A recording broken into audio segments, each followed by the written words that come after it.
All right, welcome to the show today. This is You, Me, and BTC live, and as usual, you got to hear Tim kind of smashing around the table at the beginning Well, I'm because, not messing with my pop filter this time, so it's good. sure, we'll go with that. Anyway, thanks for being here. You're still missing an overlay, Tim, just so you know. We Oh, got some oh, fun I didn't click it. stuff. Neither do I. Yeah. We got some fun stuff planned for today, some interesting articles. One of the biggest topics, I think, is going to be New York. Holy crap, the crypto scene there is just falling apart, maybe in a good way, depending on how you consider good. So we'll talk about that. I got an article about credit cards and Bitcoin, and I don't know what Tim and John have, but it should be fun. We'll get there. Hey, I'm Danny Brown. I'm here with, I What think, was that? did we lose Tim? I don't know. It just your voice just like doubled and tripled over itself. Anyway, I'm Yeah, I got Daniel some messed Brown, up. and I'm here with. Tim Baker there. And John Stuart. Yeah, so hopefully our connection doesn't fuck up too much today, but we will see. We haven't had any real connection issues in the past, so. We had a few times where John got dropped, but besides That that, wasn't Oh yeah. connection. That was me being an idiot. what were you doing? I just accidentally clicked uh, the close He button. just Tim, he just wanted to know what it was like to be you, so he to be started that making mistakes stupid. So left it and was right. like, I wonder what I'll Yeah. feel like. Oh, right, this will. But So no, the I am worst thing is that you can't ever get over it. You know you're going to repeat it forever. But continue, Dan. I'm getting some wicked lag from you, Tim. So, and I'm sure Yeah. our recording is getting that too. But, And I don't know. We'll hope that it clears up. Yeah, picture quality is Anyway, terrible so for you. it's your fault, Tim. It's your connection. It might Close be. all your Yeah. torrents. Stop downloading porn. I don't have any And torrents, Daniel. I don't download porn. What are we in the 90s? Why would I download porn?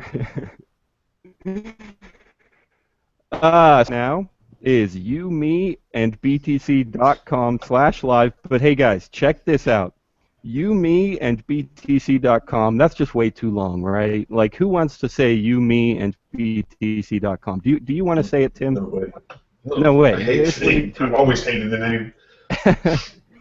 So what we got is a shortened URL. Still sort of working on the DNS and the HT access and name servers and all kinds of weird shit that nobody really cares about. But for the most part, I think it's working. So what you could do is go to ymb.tc/live, and it'll take you right to the same page. I think it's a pretty cool shortened URL. We got the YMB in there and we got the BTC in there. What more could we want, right? So ymb.tc/live. You can watch us there if you're not already. You can tweet us. We had some awesome tweeters last week. So if you're out there, if no matter where you are, if you're watching, send us a tweet, send us an article, send us a question. It was amazing last week. We had a question about, are you guys minors? We had like so we got, oh gosh, it was so much fun. So Twitter users, I think they call them tweeps sometimes. Yeah, jump over to ymb.tc/live. Click the tweet button. It'll fill in all this information that you need, and send us anything you like. We'll have some fun with that. You can also vote in our Bitcoin poll today. We got that ready to go already. It's, can Bitcoin and credit cards coexist? Which we've talked about both before, of course, but never really coexisting. I mean, I've never really thought about that. We've never really talked about that, so it'll be fun to think that through. And at the moment, I don't know how I would answer the poll, so I haven't yet, but I will hopefully after the discussion. The answers are pretty simple. Sure, why not? Or no, not for long. I don't know. Or in whatever answer you like. So maybe you got some interesting. Maybe you know for sure that they'll coexist for 8 months, and then it'll just be Bitcoin. I don't know. Tell us whatever you like. It's very Uh, specific. yeah. If you know, tell us. But yeah, Please, like I yes, said, we please tell us. We'll work we off of also that. have an interesting article on that too. So, all right. Well, that's more or less all we got to cover so far. Yeah, we could cover Wall of Coins, but we'll save that for a little bit. And so I think that means we can just jump into an article. And as usual, I normally turn it over to Tim and John to fight to the death Fight for to the the first death. Well, article. I get to go first, just because it's not directly about Tim, Bitcoin. It's kind of I didn't even say go yet, I know. Tim. So I'm just kind of jumping over the top of you because I know you're going to ramble on for a while and then be like, you know what? I need to stop talking, so I'll just let them do it. Tim's being proactive. Go for it, Tim. Um, And send us a link. oh, yeah, that might help. Well, this is the pledge page. You guys hear about the WikiLeaks and what they're doing with the TTIP transfer money. It's only related to Bitcoin because they're accepting Bitcoin. But I just figured to bring it up. The TTIP, it's a multi-trillion-dollar international treaty that is being negotiated in secret between the United States and European Union.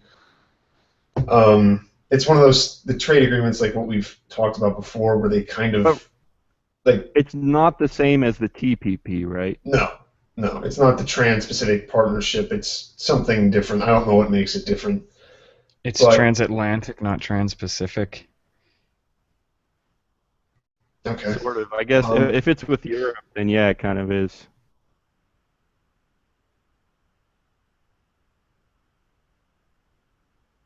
So what's going on, Tim? No, we lost him again. who? Me? Well, we lost you for a second, I I think I think, lost but you're you. good now. Like you're All right, jumping go. forward in Just go. sentences. Okay. Um, yeah. Anyway, so WikiLeaks is trying to raise 100,000 euros for it. They're I don't know how many euros. My page is only showing it in dollars. I guess I could switch that around, but they're up to $51,000. But what they're doing is instead of waiting, I guess, for someone to like inside of it to do it like as a whistleblower, they're now just offering money for it, which I don't know. I mean, that kind of makes it less of a virtuous thing than to do it. So that obviously casts a worse light on someone than just doing it just because they feel like people should know about it. So wait, what was the reason again? Why are they doing it? It's WikiLeaks not just. just wants to know about the transatlantic trade and investment partnership, like what the How is details that? are. How is that different than people want to know about it or should know about it? It's not. What do you mean? You said that it was worse than them releasing it because they think they should, but isn't that what they're doing? Yeah, I didn't mean to say it like that. I meant the person who's doing it is then going to be cast in a worse light as far as especially the media because versus someone who just does it because they think that people should know if you're getting paid 100,000 euros. Now, I mean, it's supposed to be anonymous, but you don't know if that's going to stay like that. Um, that's all I was saying. Okay. So they're just raising money, which they've done in the past. They're just raising money for a bounty to try and make this happen.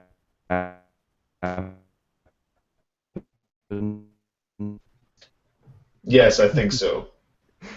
I'm Okay. not sure exactly what you said, but I think so. All right. Cool.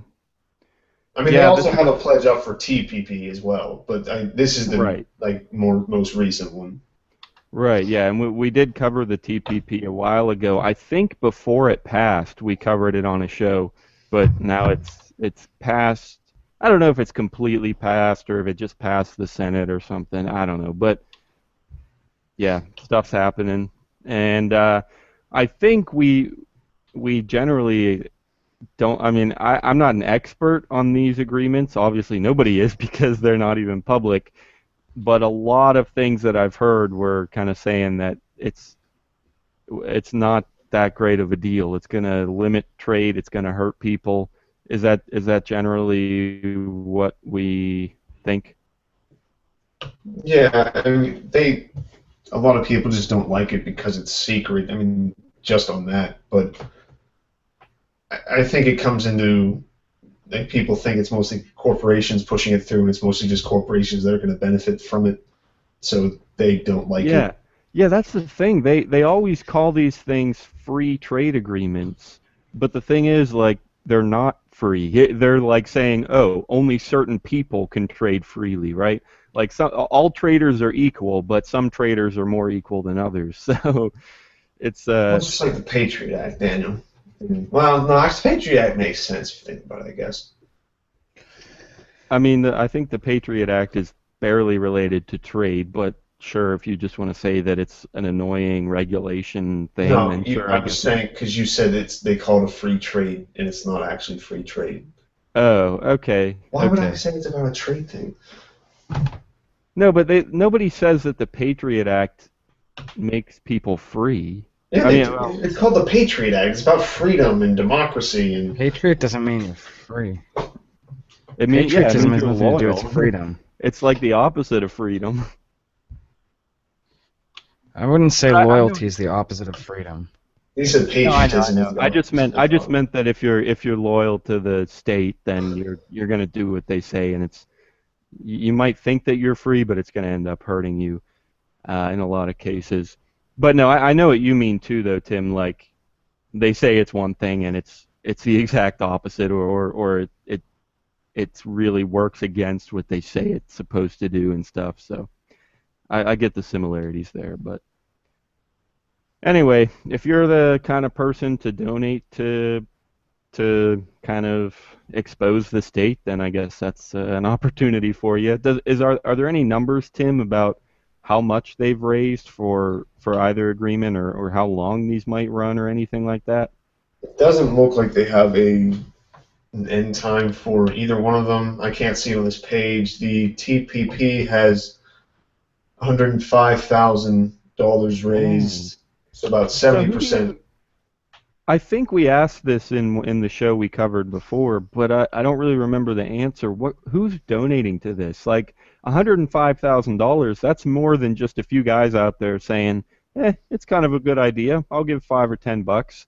Do you think there are people giving thousands of dollars because they actually need to know for some reason? Or they just think it would really help their business or something if they knew what was going on? Well, it's donated by, it shows it's pledged by how many. I mean, I'm Oh, sure okay. you can say to not be shown, but it's saying, oh, you know what? No, it might look like that. But it says that there was just under 1,800 people donating. Yeah, so what's that? That's an average of about $1,000 a piece. I mean, roughly. So I don't know. That's people were really giving money to this. Someone out there is because the average is 1,000, and so obviously somebody's giving more than 1,000, and sure, some people are giving less, but No, it's I just don't know. 100, isn't it? Wouldn't it just be 100? My Yeah, math might be all yeah. messed No, up, no, you're but right. You're right. 100. okay. Okay, I have a tendency to do that. And I was then for off by that's off by a factor of zero. Not a zero, 10. 10. Off by a TTIP. factor of zero. Don't listen to it. Don't listen to it. TTIP, they've raised 51,000, yeah, just above $51,000.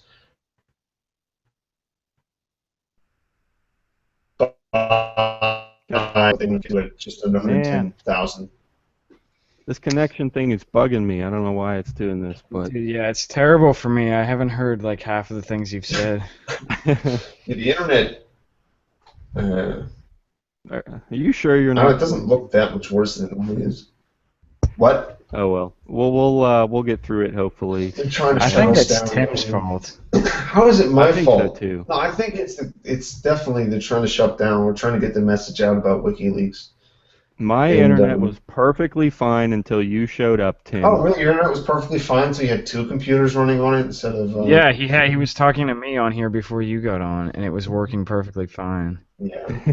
So Don't do maybe you should that. just shut Anyway, up, Tim, before you know the facts. I knew the facts. I walked in, and this was the first time in weeks that Daniel hasn't gone, oh, what are you doing, man? So I knew he was talking to somebody. So actually, no, I wasn't on with John when you got here, Tim. But anyway, so if you're in the mood to donate to WikiLeaks with Bitcoin, it's a great idea. You should do it. But we talked a lot last week about how Tim's living on the streets, and we desperately need money to support the show. Okay, we're You not guys going to didn't get even donate to me last week. I'm the one on the street. I Yeah, don't you remember don't him get being on the change street. tip, Tim. You don't get Is change tip is it because called you don't change? Did I believe it's call it, real. what did I say to you, like coin Yeah, jar or something? you texted me that it was coin jar. I thought about like just completely smashing you for that, but I'm like, I'll let it slide. But no, yeah, if you're up for donating to us or supporting us, we got a couple of options. First of all, you should be at ymb.tc/live, and you can find a tipping address there if you just plain want to donate a bit of cash. Not cash. I guess yeah, you could call Bitcoin cash. It's a loose term, but you can do that. And if you like, we also would love change tip. We've gotten some last week, and it means a whole lot. Yeah, it's a little bit, but it's just nice to know that people are out there and paying attention and appreciating what's going on here. So you could do that. But the main thing I want to tell you about at the moment is Wall of Coins. Like I mentioned, they've been supporting us for a long time. We've loved having them help us out, and I've loved using their business. Seriously, I use them almost every day, and it's a super convenient place to buy and sell Bitcoin with cash extremely easily. It really is amazing how fast it is. You can literally go to their website and not you don't even have to create an account, and you can walk away with thousands of dollars worth of Bitcoin in half an hour, So you can pay with cash at a bank. If you're interested in trying out buying, you can go to ymb.tc/buy. That's pretty easy, right? We got the short URL, ymb.tc/buy. We have a widget there, and we'll get a tiny percentage of that. It won't cost you anything extra. We'll just get a little percentage. So yeah, so it's another way to support us if you like, and we'll get a little something in return, which is always nice. And it really is super convenient. So, all right. Those are your options for supporting us. All of that is pretty visible from ymb.tc/live. And I suppose I'll turn it over to John unless there are any final closing thoughts on WikiLeaks. Um, That's a no. You can just say no, Tim. You don't have to sit there for 10 seconds and be like, nah, I guess not. All right, so if our connection's going to hold up, I guess John is free to talk about whatever the heck he likes. Yeah. Okay. Well, I guess maybe you saw this, Daniel. I don't know. I guess I'll plug myself right now, real quick, because my Oh, band yeah, just yeah, released an yeah. album today. Absolutely, So yeah. yeah. If you, So if you want to, what? nope, it's all you go. Yeah. So I have this band with my friend called the Luna Program, and we put out an album today, our first one. We've been working on it for a while. We played a song on here or somewhere or something. Yeah. We put out Yeah, a single like a month or two ago. Yeah, so it's an album that's kind of all about war and violence and stuff like that. That's what all the songs are about. If you want to check it out, go to thelunaprogram.me. That's the link to our site that you can use, and you'll find it there for free download or pay what you want. So yeah. check it out. Well, I'll have it up you on can. Pirate Bay in a few days, people. Don't worry about I Yeah, saw if that you want to. it. you can pay what you want as long as you share it with 6 friends, right? That's what I saw. That's what Sam said. I don't think that's a actual restriction on the. I don't know how they can really enforce that. Oh no, I'm sure it's not an actual restriction, but Yeah. you still got to do it, or else the Yeah. demons Well, from hell definitely. will. Demons from hell will come to Yeah. get you. Yeah. Definitely share. I mean, I'm sure you could put a software These restriction musicians, like they that always on there, make but that's beside the always make point. deals. Yeah. If you like it, even if you don't like it, tell other people about it because maybe they will. But yeah, share it with people. And I'd like to think that it's makes like a good point or something, or that it's what it has valuable things to say about the No, world. I'd like to think that you can make that decision for yourself. But yeah, check it out and share it. what would you suggest for the listening experience, John? Is What do you this mean? is this Are lounge you music? asking? Is Are this you asking what drug is best to use while you're listening to his music? Is that what you're no? I That's asking? what wasn't. that's That's what I not what thought you were I. asking. No, not Lounge necessarily. It music? can Is be that some part. kind of euphemism? No, it can be part of it. But what is just in general the best experience? Is it smoking with friends? Is it? I don't have any friends. Is it? The best, in my experience, some of Do the you best play it at a music loud is. party?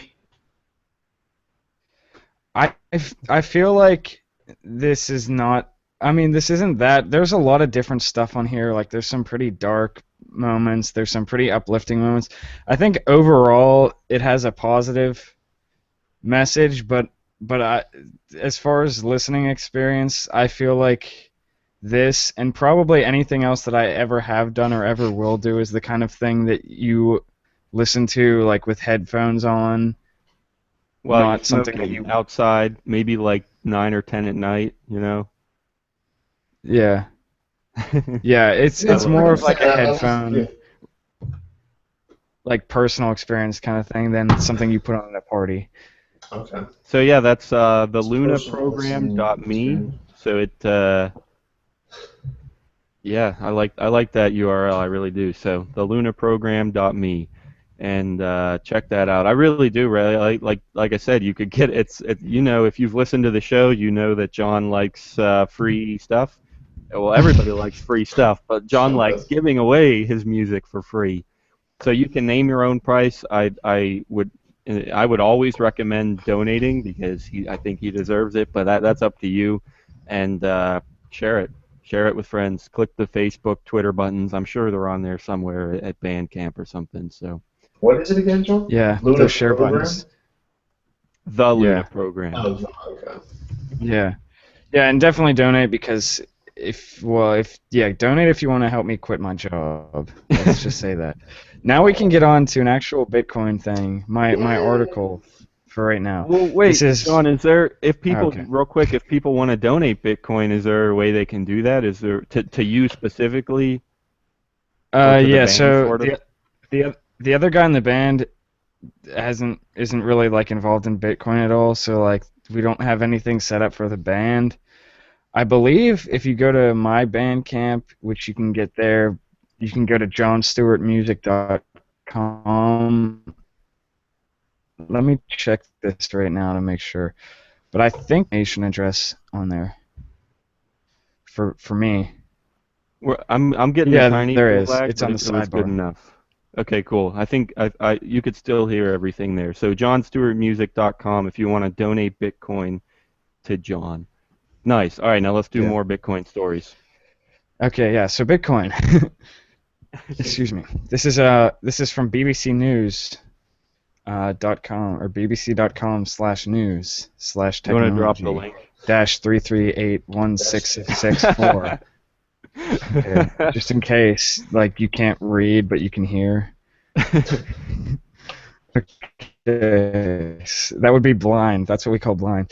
Okay. Anyways, this is a Japanese court rules against Bitcoin compensation plea. So this is about Mt. Gox. A guy from Kyoto lost 458 bitcoins, which Dang. is insane, in the Mt. Gox debacle. And the court, not unsurprisingly, ruled that he wasn't going to get his money back. But what is surprising is that they said Bitcoin is not subject to ownership. So what do you guys think about that? Uh, I'd say BS. I'm not sure how How you can could they say you take it? don't. it's not subject to ownership, then how, where, like, who has it now? Who Yeah, owns whose it is it? now? That's what I would say. I I mean, just yeah, think this is just like a legal thing.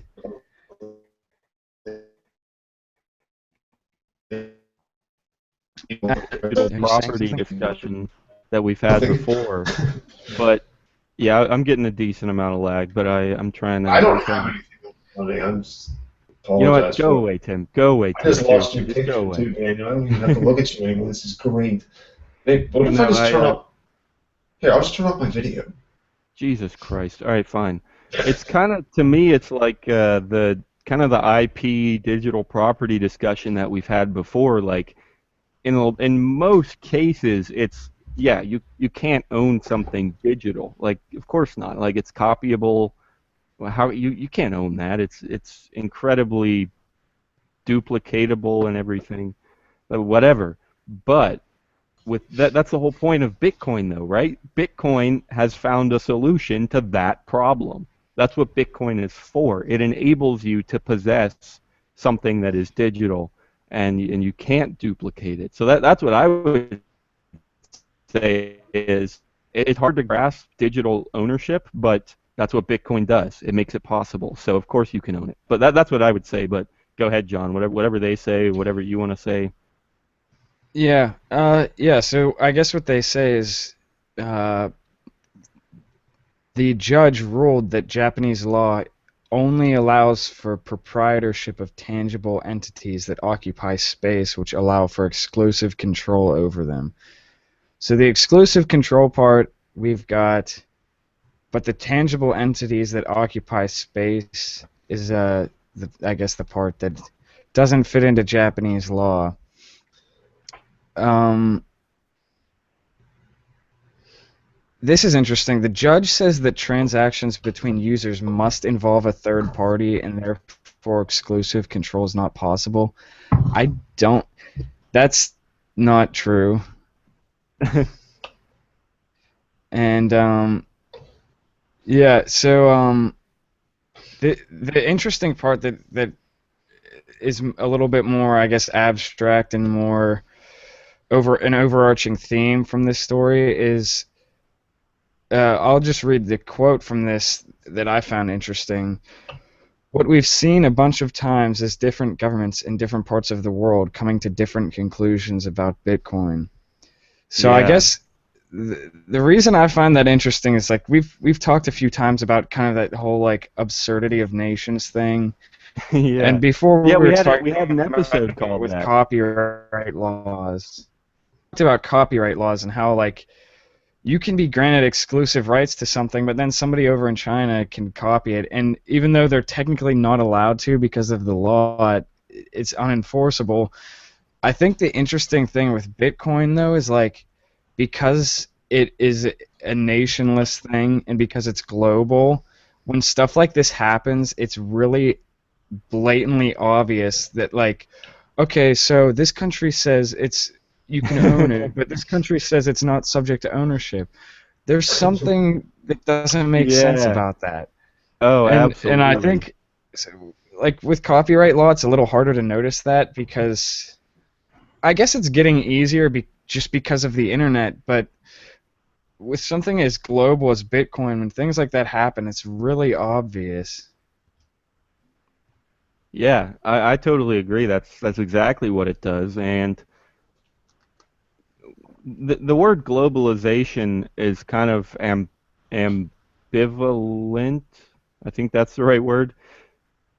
I don't know. Just it could go two ways because you could say the globalization of the state where like everybody's one world nation or whatever, and obviously a lot of people think that would be a bad thing, and I generally would agree. So that's one thing about globalization. But the thing is, just like with Bitcoin, if you can decentralize it, if you can globalize without giving person X and person Y more power than everybody else, then that's huge. That's huge, and that's a huge leap for the world, and it helps people everywhere to be able to connect to other people anywhere in the world without having to rely on someone having power. So, and then following from that, I totally agree. Then once people can do that by themselves, they start to see, well, like, wait a minute, why does the state think this, or why are they doing this? Like, that doesn't make any sense at all. Just like you said, John. So yeah, I totally agree. Yeah, I mean, I think the decentralized thing. Well, like I was saying, the internet makes things like this easier to notice even outside of Bitcoin, and the internet is like, I guess, kind of decentralized. I don't know if you could say that like absolutely, but the way it works is basically decentralized. I feel like anything that has actually been globalized and works is kind of decentralized, except for maybe like Starbucks and McDonald's, but that's not really like an issue of like human rights or something. So Yeah. Yeah, for the most part. I mean, there are people who would say that McDonald's kind of hurts its employees. They think they need to pay them more and stuff, but Yeah, that Dan, might be a don't you little. realize that if the McDonald's CEO took a pay cut of like a half or whatever, or gave up his entire salary, everyone would make like a total of 5 cents more? Oh Just, he needs to get more man. money. Yeah, he should do that. No, someone That would be actually like, so did that helpful. math. They get like 5 cents more. And everyone's like, yeah, CEOs make too much money. Doesn't matter what statistics say. I just repeat shit. well, yeah, I like what you said about they hurt employees by not getting paid enough. How can you get hurt by not getting enough of something unless it's like water, something Yeah. necessary for life? Well, yeah, I mean, I guess the argument would be that, well, you need money to live and get food and water, but No. Yeah, they have to provide them with more. That person is not right. responsible for getting Yeah, another job. if the state's going to step in, the other option is you get nothing at all because McDonald's doesn't hire you, and then This is not and a then it's livable like, wage. I mean, it shouldn't be a livable job to just give no, people I hate that. Don't even I the hate when livable people talk wage. about a livable wage. Mark Edge on Free Talk Live, every single time he comes up, all he says is like, it's not supposed to be a minimum wage. Or no, it's not supposed to be a livable wage. Like, don't that's not even worth. Of course, it's like, who cares if it's a livable wage or not? I mean, I guess that's the same point is that he's making, is it's not supposed to be, but like, Lemonade stands do not why provide a even standard of living that is necessary like for children in this country. nobody said anything about, no, people No, do say that it should be livable, but I don't care. Like, that's your problem. I don't care what livable is, what it means. I don't care what level you think is livable. I don't care. It's just a contract. It's whatever I want and whatever my employer wants. Don't say livable is completely meaningless in this discussion. I don't care what Well, yeah, livable is. it's arbitrary because people like didn't have money used to live too. So I mean, Yeah. like you can always farm. You can always farm. We love farming on this show. Farming is like the noblest of institutions. Oh man. Depends how you define love farming. I love that other people do it for me. We love the idea of farming. we love that Yeah. dedication of people who actually get up in the morning. As an abstract concept, farming is a beautiful thing. Yeah. As a And concrete, I hard reality, it's not. Sometimes, yeah. And depending on who you are. I have more experience than both of you, way more experience with farming, and I'm willing to say on the air that I hate it with a filthy passion. So, oh man. All Okay, of that so from let's Mount see. Gox. Yeah. Yeah, yeah. What were we? Wait, we were talking about. Oh yeah, Mount Gox. We just kind of got onto globalization. That was a good Yeah, tangent. globalization, minimum wage. Yeah, it was a fun discussion. But actually, another thing about Mount Gox that is kind of a good thing to talk about. Last week's poll, because we do a poll every week, but then we leave it up all week so that we can briefly mention the results in the next show. So I do have that from last week. Our poll, it was really simple. Did you get doxxed? And on all of our answers, only one person said yes. I lost a ton. Was that you, John? I don't know if I actually did the poll last week. Okay, yeah, and I wouldn't have thought you would say you lost a ton. Oh So yeah, that's no, I wouldn't have. If it was a fill-in answer, not no, just a stock answer. yeah, it was a stock answer, and so.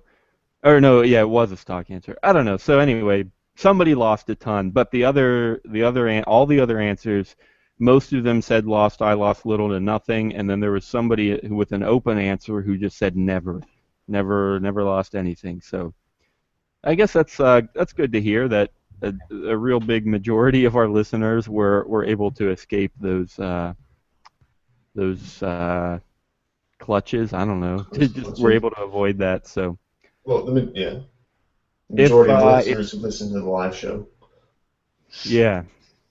Well, no, it's recorded too for everybody, and then it's on YouTube and stuff. So I don't know, but and like I said, our polls will be there for the full week. So if you're interested in voting in this week's poll, we haven't gotten to the story, but I guess I might as well do that next. We'll do our poll story in a moment. But the question is, can Bitcoin and credit cards coexist?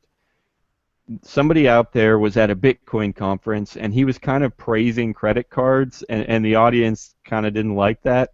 And but he thinks that Bitcoin and credit cards will still be around for quite a while, both of them. And so that's the question: yes, no, or fill in whatever answer you want. All of that is at ymb.tc/live. That's where our poll is. That's where all our live stuff is. Make sure you click the tweet button while you're there. Send us anything you like, a link to a story, a haiku, anything you want. Doesn't even have to be Bitcoin related.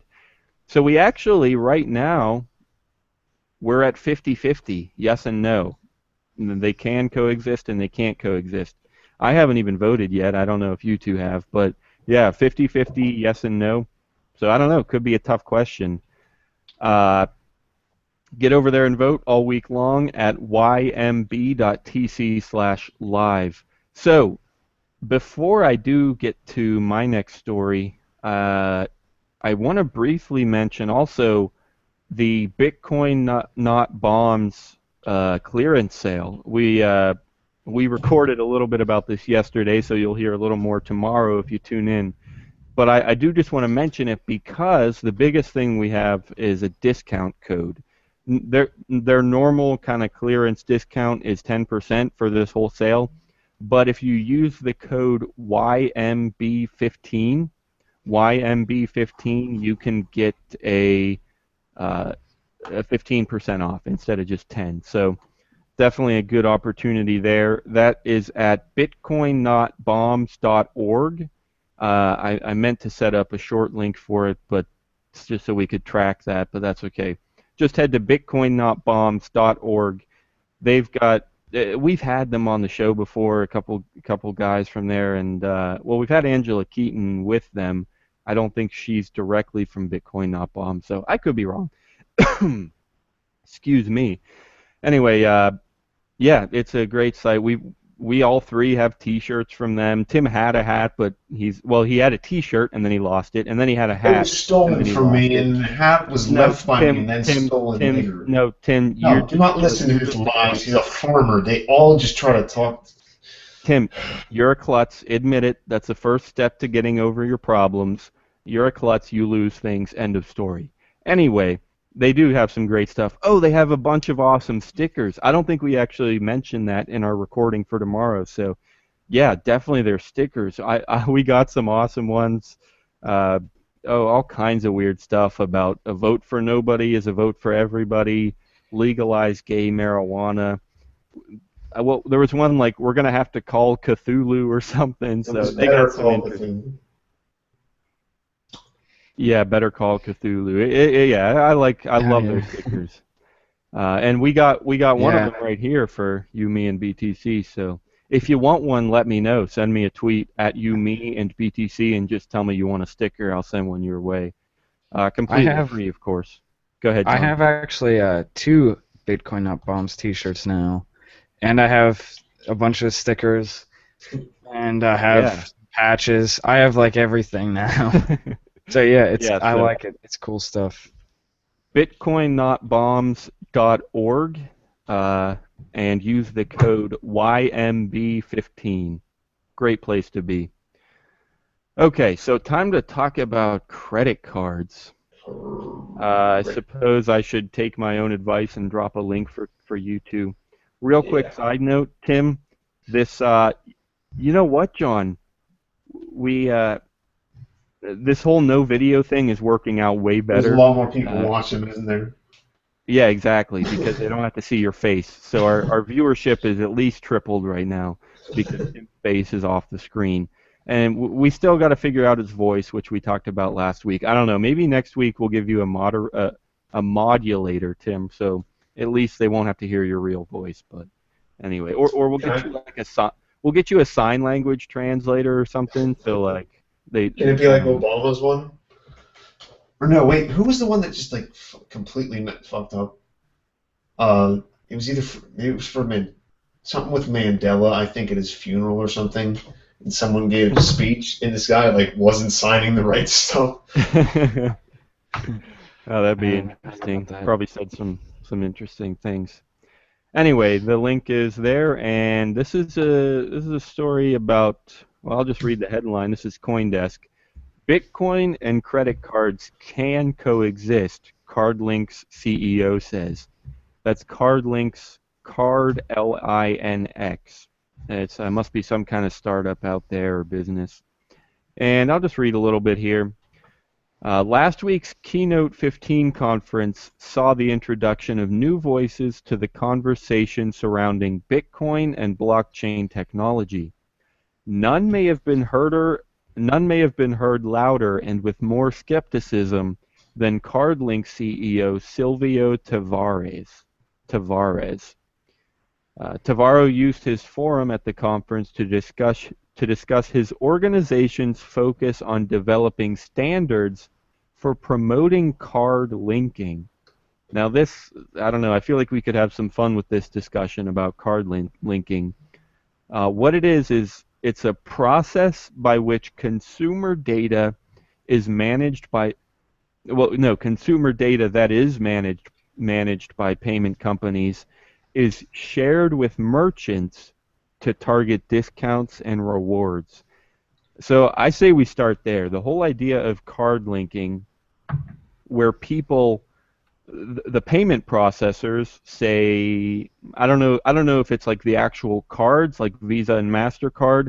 More likely, I would think it's the processors like PayPal and Square. But regardless, they share customer information with merchants so that to help with targeting and everything. And they have partners already like Bank of America, Facebook, and Microsoft.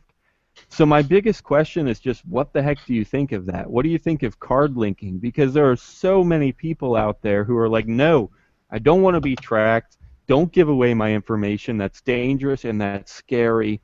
And to a certain extent, I agree with that. But the other side of the coin is, well, there's I don't know, maybe there's a lot of other sides to the coin because The coin. well, we had a whole privacy episode before where the title was "Is Privacy Overrated?" And part of it was just that if you're that worried about being private, I mean, it's good to be private, but you're also if you're overly concerned about it, maybe you're being controlled already. Maybe the state already has power over you. I don't want to get into that too much because it's such a complicated discussion and I don't really even know where I stand there. But let's talk about card linking. Is it a good idea for payment processors to share information with merchants? Would you use a service if you knew they were card linking, or would you specifically opt out if you knew they were card linking? Any thoughts? I'd use it. Yes or no? I mean, as long as it's not something that I think it just comes down to like what you care about, and it doesn't have to be anything like legally. It's just if you don't want that information maybe stuck to you, if you don't want Daniel, if you don't want people to know how much e-vape or e-juice you buy, or something like, if I don't want someone to know how Yeah, but much money I spend on supplements, that uh, would be one of my arguments saying that privacy might be a little overrated because I don't care if people know how much e-juice I buy. Yeah, I'm saying if you are someone who is, you're like, Yeah, but your why? closet Why would you something. care What? about that? There's plenty of people who are like that who get who care I about know. stuff like stupid And stuff. here's what it comes back to. The biggest thing, like originally, I generally agreed that it was a little bit overrated. The biggest thing that put me right back on the fence, where I still am, was an article on Liberty Me about like it was all about privacy, and it started out just saying that there are so many laws out there. It's physically impossible to read all of the laws that apply to you in one lifetime. Don't quote me on that, but it was ridiculous, really. And yeah, and his point was like the reason that people shouldn't know how much e-juice you buy is because if they want to, they'll find a way to make that illegal just because there are so many goddamn laws out there. So so that Well, put me they'll do back that on the anyway. fence. That yeah, but I think that's being a little bit too paranoid because they can just pick anything. They can just arrest someone. Okay. It's not that there's enough laws in the books that they can just put. I think there's a phrase. I don't want to say that it's necessarily true. Look it up. But there's someone who says that the average American commits 3 felonies a day just because Right. of mostly transactions with money, because that's where the tax code and all that stuff is where they have literally lost track of how many laws there are. They don't even know how many laws, so if they really want to grab you for something, they can just, well, he did something wrong with that, if they can just Yeah, look through it. So I wouldn't, like, be private. I mean, I don't care. I'm all for any business being as paranoid as it wants to cater to people who just don't ever want anyone to know anything that they buy. It's fine, but I think it's kind of silly. yeah. And I think with something like that, where you're linking your card, there's only so much information that they are gonna get on you from that. And I think like as far as what you're private about and stuff, it really just depends on what information you want to keep secret. Because you do card linking, but then still encrypt all of your emails and your text messages or whatever. It's not like that you give up Right. everything by doing that. I mean, I guess I'm kind of on the fence, maybe. I wouldn't want to say that I'm totally one way or the other, but I probably lean a little bit more towards privacy being overrated. I would probably use card linking. It Yeah. as No, long as see, it that's allowed me to be lazy still. Like if That it if it makes it too much simple, work. yeah. If simplicity is at the detriment of privacy, as long as the privacy doesn't, it's not that high of a standard. Like, do I really care if you know that and I think that comes more from the situation you're in too, not necessarily the kind of person you are, but if you are in the where you have to keep up some kind of appeal that you don't, I don't know, smoke a bunch of e-juice or anything like that. But if it's just something simple, if it, yeah, it makes it lazy, I can just click like one button instead of putting in all kinds of different stuff every single time. Why not? so one thing I think we should absolutely clarify for anybody that's going to be listening to this. You know, they're like, "Oh, you call yourself the Bitcoin and Liberty podcast, and you don't even think privacy is important?" I mean, I That's didn't think not of what that we're name. I would saying. have said just lazy talking, just kind of getting there late podcast. Wait, But what the hell are you talking about, oh Tim? man, go. All right. So no, I seriously have no clue what that sentence even meant. Anyway, if we're not saying that you shouldn't have a right to privacy, absolutely. Every single time that you want to keep something private, you absolutely should be allowed to do that. And that's fine. I mean, if I don't care much for voting and everything, for a variety of reasons. But if you are going to vote and you have a choice between somebody who wants to keep the government out of your business and somebody who wants to support the Patriot Act, like, yeah, no, you need every single bit of privacy that you can get. You should not have to tell anyone anything ever if you don't want to. That's fine. But the idea of privacy being overrated is just us saying like, well, you don't need to install 1,200 different plugins on your computer so that every little detail is encrypted and never use a credit card, always use cash and I don't even know, like rewrite the serial numbers on your cash so you can never get caught. Like Well, there's people things like I know there's you remember the article that will about happen. building the impenetrable Bitcoin wallet where you do it on a computer that never touched the internet and then you bury it in the ground in Well, all this and then no, don't even talk about that's different, Tim. That's completely different. That's not about privacy. That's about keeping your money safe. But yeah, that's different because if you've got $1 million, you want to do the best you can to make it so that it doesn't get stolen or found or anything. I'd say that's completely different. yeah, yeah, you're right. Yeah. As for privacy, it's just absolutely you should have every little right you can find that lets you stay private. But to some extent, it seems like some people they go so far about with privacy that they're kind of already letting the state control them and dictate what they do and how they do it, and they're letting the state steal resources from them because they're putting so much effort into trying to hide. Then No, they're you're not kind of stealing letting resources from them. That's not the state's fault at that point. That's not something that you can put on them for people being overly paranoid. I I, mean, I, I Yeah. wasn't I wasn't I there's wasn't I didn't really mean to blame the state if I did. I just meant that those resources, all that effort that you're putting into being private, okay.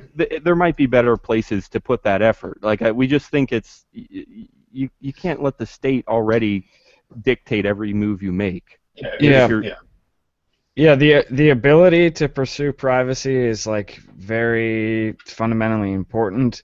The actual choice to pursue it is a different thing. And that's like where it becomes more of an issue of like um what do I want to say? Maybe like not common sense, maybe just like sensible. Like that's where yeah it becomes an issue of you being sensible, of you being like a healthy human being that doesn't have like what is it called like psychotic tendencies or something or not yeah. I mean it's just psychotic you just gotta um fight the second the pathological. It's like the okay. difference between being like a pathological decision maker and like a rational human being. yeah. I think the biggest rule of thumb is just if it's easy to install a privacy plugin and if it doesn't make your life difficult, then yeah, go for it. I mean, Tim and I use an encrypted text messaging app because you just install it and you text the same way you text anyone else. That's easy. And so yeah, sure, if you can do that, yeah, stay private. But as soon as it starts degrading your life and making life more difficult and confusing and complicated, then it's time to say, okay, I like privacy. I want it as much as I can, but I mean, the state can get me on anything, any day, any way. So I'm gonna take a step back here, and I'm not gonna make my life difficult because I have better ways that I can be spending that effort. Anyway, that was fun. Uh, I don't know why Tim muted Yeah. himself, but whatever. I Yeah, guess if you want to hear Uh, more on that, check out the episode because we talk about it for like an hour. yeah. Oh, absolutely. Yeah. Yeah. It's got to be 60s or 70s somewhere in there. Is privacy overrated? Cool. All right, so I think we're more or less ready to move on. Any final thoughts? I mean, I have something that just builds right off of this. So Yeah. it's still Go. about credit card. It's just, but it's more about Visa. They're working towards more of a they're going to be looking Yeah. at Let's blockchain do that. technology. Let's do that. But real quick, I guess we never even got into this story. All we did was talk about card linking. There's a lot more Right. here that I didn't even cover. Holy crap! This is a pretty long article too. All right, yeah, let's I finish want. that then. Well, I do like that discussion. That would have been enough, but I'll breeze through here and see if I can hit a few more highlights. But we'll try to be quick. So this is a quote from Tavares, the CEO, and this is him defending his support for credit cards. If you think about payments and digital advertising, there's enormous innovation transforming how people find and pay for services. and the business model for how payments work. There's a huge amount of innovation in the space, and that's both a challenge and an opportunity for Bitcoin. So his argument is basically that, listen, I like Bitcoin, but credit cards are already innovating and becoming amazingly new and helpful maybe. I mean, that maybe I'm stretching his words a little bit, but he really does think credit cards and the general payments industry apparently is innovating a whole lot. Now, to some extent, yeah, there's always new stuff like Apple Pay coming out and new, I don't know, Square is fairly new. There's all kinds of new stuff that happens in the payments industry, sure. But is that my defense would be, is that anything compared to Bitcoin? I would say not even close. I mean, we've done a whole episode on Apple Pay before too, and we basically said it's an imitation, but it's still it's on. Somebody did an article and they basically said it's like Apple Pay is like building a fancy new car, but or maybe a fancy new high-speed train, but still running it on old-fashioned original railroad tracks at the same speed and stuff, at the same cost and everything. Apple Pay, sure, there's some innovation there, but I gotta say it's nothing compared to Bitcoin, I think. And I don't know, what do you guys think? You think credit cards and the payments are going anywhere? How long do you think they'll be I around? I don't think credit cards are going away because a credit card is not. I mean, just like how we talk about blockchain technology isn't tied to Bitcoin. It's not. It's its own separate thing. It's the idea behind it that makes it possible. Credit cards are not tied to any currency. The idea of a credit card, what it is. And Daniel, you use credit cards. It's not just like a way to spend money. It's a different way of like doing your finances. So you could charge everything on one card and pay it all at one time instead of having all these different transactions. I know I have a friend who like he likes to do things that way just because of how he keeps track of his finances. And then you have the reward side of credit cards and all like those kinds of things. It's all it is basically just like temporary borrowing, and I don't see that going away. I I don't know if this has been done, but I wouldn't be surprised if there's already people offering credit card like things with Bitcoin, No, yeah, where yeah, yeah. like, Yeah, hey, they already We lend have me it. talked about money, that. Yeah, yeah. Daniel got one, I right? I've got one in my wallet. I would put it on screen, but I'd be too afraid of showing the number or something. But yeah, no, they do have those for Bitcoin, and they are. We talked about this before. I do think they're. I thought it was cool. I loved having it. It was a BitX credit Bitcoin credit card or debit card or something. I liked it. I liked using it. I liked being able to spend my Bitcoin literally anywhere because it was like a MasterCard or something. So I liked that opportunity, and yes, it was Bitcoin. The biggest issue that I think anybody would have is, well, here's the thing. There are people out there who will say that credit cards are poorly designed and they don't work very well, but we don't really see that. As the end users, we don't really see what's wrong with them. We don't really see why they're slow or why they're not the best because from our point of view, every transaction is instant. I pay the same amount and I even get a little bit back. So from our point of view, we don't see many problems with credit cards, and that's fine. Where you do see the problems is with the fees. The fees are 2, 3, 4, 5%. Maybe not 5, that's high, but there are gigantic fees on every single credit card transaction. We don't see them, but they are there. And what that means is the whole credit card system is is expensive, right? It's centralized. They have to have all these uh, servers and fraud protection and all kinds of stuff like that, which as the end user we don't see usually, but it does it does make prices higher because the merchants have to pay for the credit card processing every month or whatever. And So that's what I would say is we don't notice the problems, but the price of using credit cards shows you that there are some issues behind the scenes. And the thing is, with my Bitcoin credit card, the fees were still there. Honestly, the fees were even higher. I mean, every transaction I had to pay the fee as opposed to the merchant paying. Well, no, I'm sure the merchant had to pay the fee too, but I got charged somewhere along the line an extra percent or two for using my Bitcoin debit card. And so that's what I would say. Is just they're expensive, and whatever the problems are, I don't. Maybe we don't even know what they are exactly, but the problems, what's the word, manifest themselves as fees, and Bitcoin, I Yeah. think, can solve a lot of that. Yeah, I was just gonna say, with all that in mind, I feel like if anything, Bitcoin could give credit cards a second wind rather than cause them to go away, because it gives you the chance to put a new back end on it and keep the same idea, because there are things about it that people like. And if you can improve the implementation and the back end of it, it's only going to make it Yeah, better.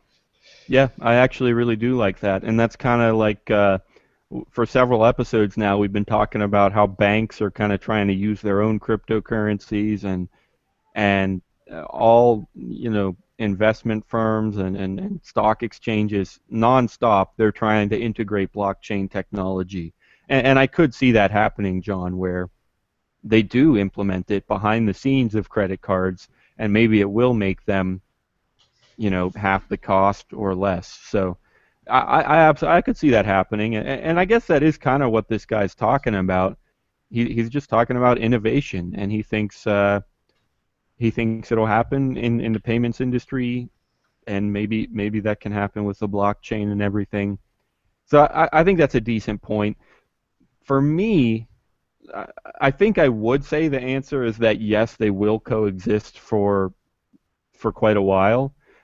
For me, the biggest reason would just be the status quo, right? I mean, that's just what people are used to, and it's going to be hard to shift that. So no matter how things go down, I think that credit cards run for several years, or maybe even a decade or two anyway, just because that's what people know, that's what they're used to, that's what the infrastructure, right?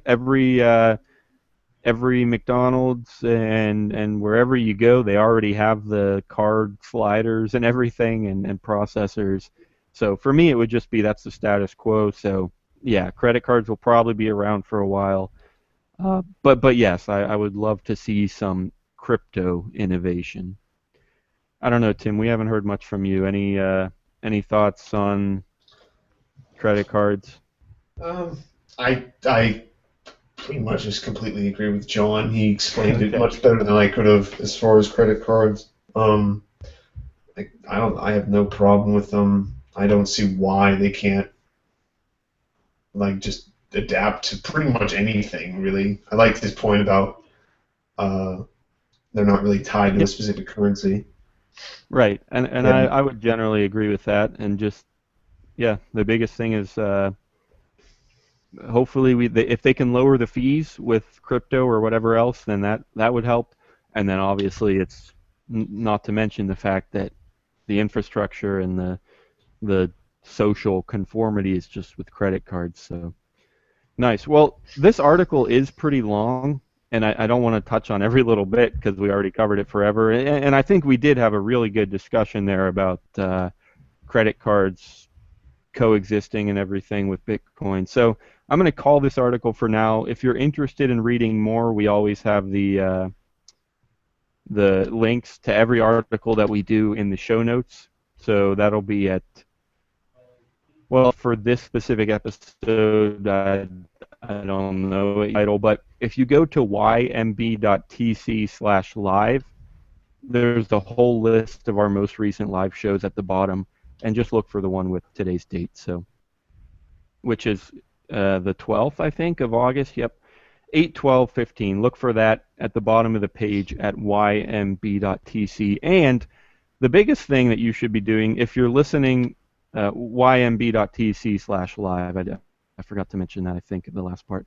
But no, The poll, right? That's still there, and that's all about credit cards and Bitcoin. So that's the question. Do you think Bitcoin and credit cards can coexist, or will they? And I held off on answering because I wanted to talk about it first. I think I like a lot of the points that John made about, they still have room to innovate, and also just so I'm going to go ahead and vote that yes, I think they will coexist for a little bit anyway. And if you have an opinion, get over there anytime during the week. It'll be up there for a while. ymb.tc/live. The poll's near the bottom. You can say yes or no, or you can fill in your own answer. Why am I seeing the Gox poll again? I better refresh this. Huh. That's interesting. I wonder if the wrong poll got put in. Well, anyway, I'll work on it, and it'll be all week. It'll be at ymb.tc/live. I guess we're gonna head back to Tim now. It's all you. Whatever you want to talk about, drop a link. I'm gonna look at this poll real quick, so I'll be a little distracted. Tim, Tim going once, Tim going twice. Where the hell is Tim? I guess I could go to mine. Yeah, weird. I don't And, know what's going on, but yeah, it's all you, John. yeah, I guess that works out because that's kind of a good transition to what I want to talk about. This is an article from usnews.com called Should Small Businesses Bet on Bitcoin? So yeah, generally the article seems to say that yes, they should. I'm going to give you a spoiler right off the bat. But the transition is that at least one of the reasons is lower operating costs. They mention credit cards, and they also make a point that it's a bigger deal for small businesses than large businesses because they don't really have the weight to throw around to negotiate fees and stuff like that with credit card companies. They're kind of just stuck with whatever they have to pay, and they don't really have much to say about Yeah, it. And also, they don't have investors and all that kind of stuff. So it's like small businesses generally run just a little bit tighter as far as finances go, anyways. So right. yeah, that's one reason. Um, a couple other reasons that they mention are, well, they just mention like the novelty of it and that maybe you'll bring some people in or maybe you'll get some publicity from it. That's, yeah, whatever, maybe. Sometimes that seems to work for people. A lot of times I don't know how much it actually helps. But then another thing that they talk about, which we also mentioned earlier, is the nationless aspect and how it just makes it easier for people to do stuff across borders and things like that, and has those kind of benefits. Yeah. No, well, obviously, I think people know. I think everybody should embrace Bitcoin. But yeah, small businesses, like you said, they need everything they can get, and Bitcoin has a pretty decent amount to offer. So, the tough thing is, well, first of all, is this the same article that was talking about the ice cream shop in Pittsburgh? Yeah, we should mention that. And it also talks about your vape place. Oh yeah, yeah. What did they say about that? Yeah, this is let me see if I can find the okay, here it is. We ship all around the world. That's one thing appealing with Bitcoin, says Kenny Spots, a spokesperson for Mount Baker Vapor, a US-based online vapor shop that recently started accepting Bitcoins for electronic cigarettes and similar items. We do international transactions much more efficiently now. Consumers can make payments anytime, anywhere, and we get the money instantly. Yeah, that's it's huge, right? Especially for an online business. And that's what I was about to say. That's why I asked about the ice cream shop because we've talked about this before. It's tough for a brick and mortar shop to really get the Bitcoin ball going just because it's one place. Jesus Christ, Tim, did you have yourself muted that whole time? No, it dropped me at first because of a call, and then I was messing around with it. Well, I will say that every time you drop off, John's audio quality bumps up about like tenfold, Yeah, and it like yours swaps. does too, Daniel. Yeah, so to everyone listening to the podcast, the quality is Tim's fault, completely Tim's fault I for think being it's here. it's So Daniel's shitty internet connection right now. you know what?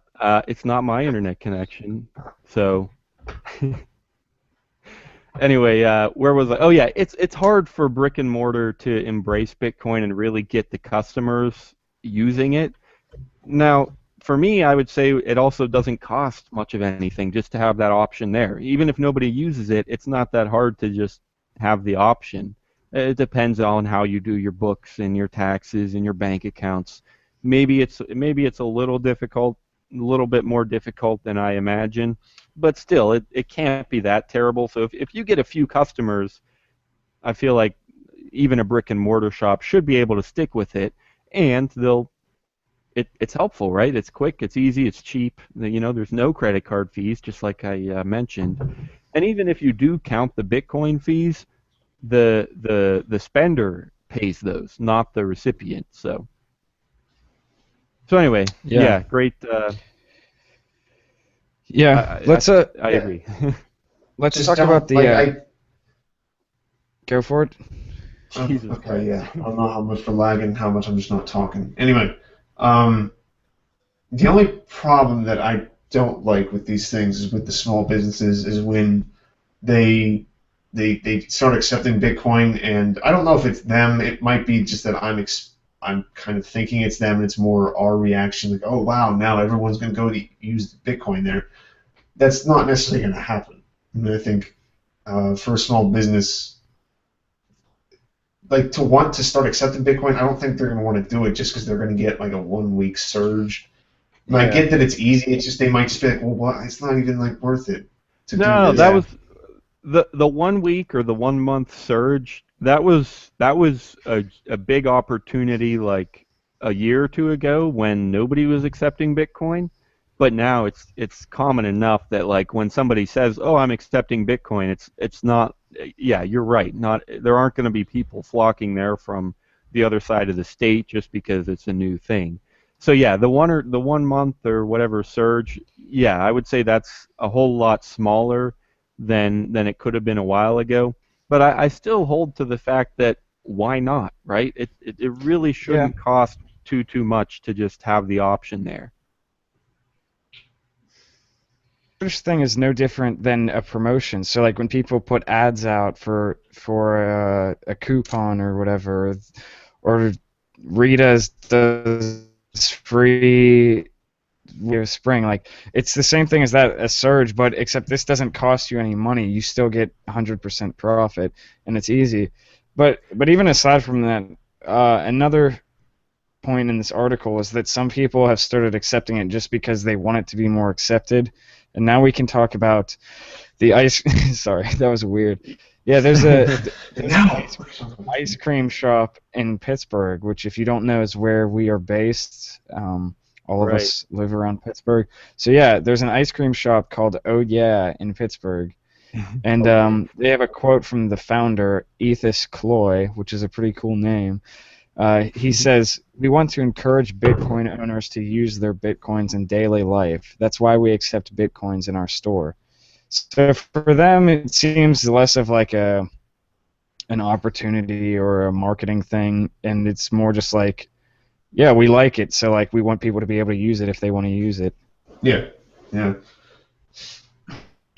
And Daniel and we were just talking before we started the show. We're probably going to try to get out there and go to Oh Yeah. Tim might not want to because he hates going places because No, they have actually, I could Bitcoin. go. Yeah. I could go for Bitcoin ice cream. Tim That's Tim Tim says he likes supporting Bitcoin, but he never actually walks the walk. So how many pretty times do much. I say that I'm a bottom feeder and I drag everything that I become associated with down and use it all to my own. Damn, what's the word? Uh, advantage. Advantage. Yeah. Yeah, but the issue, I guess, that I would have a smartphone pay with Bitcoin. What? Oh yeah, you don't have Yeah, dang it! How would you Yeah, do I'll give that? you You'd a have to paper get my roll. help. You'd have to get my help, and then I would charge you a 3% fee, so it'd be just like a credit I card. like thinking.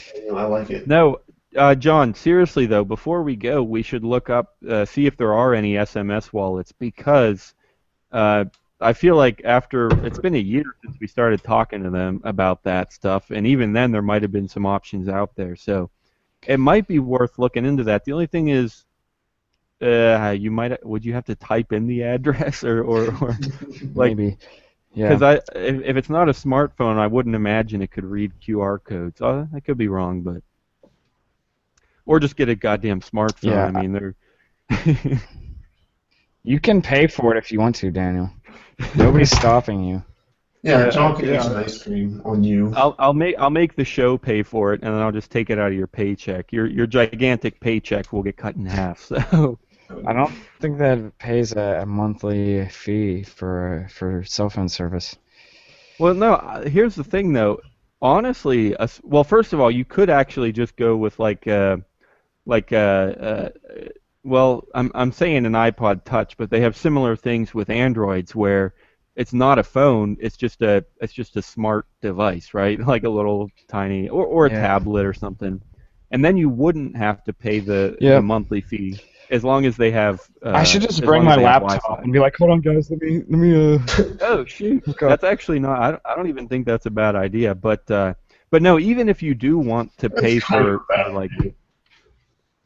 even if you do want to pay for like 3 or 4G service, I don't know. These days, you could get a phone for free. It wouldn't be the top of the line, but you could get a free smartphone and pay maybe 10, 15, $20 a month.